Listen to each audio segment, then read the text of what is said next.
This is an audiovisual representation of a study published in the Journal of Bone and Joint Surgery in 2025.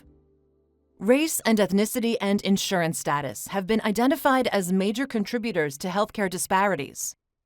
To determine if these disparities exist in a managed healthcare system with equal access, a retrospective cohort study was conducted using data from the Kaiser Permanente Spine Registry.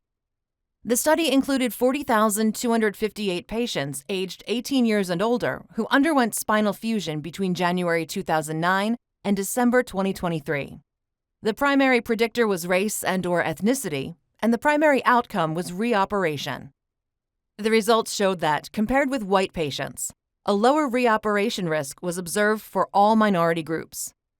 Specifically, a hazard ratio, or HR, of 0.90 was found for Black patients, an HR of 0.78 for Hispanic patients, and an HR of 0.62 for Asian patients. Regarding secondary outcomes, Black patients had a higher likelihood of both a 90-day emergency department visit, odds ratio or OR equal to 1.25, and a 90-day readmission, OR equal to 1.18. Hispanic patients also had a higher likelihood of a 90-day emergency department visit, OR equals 1.15.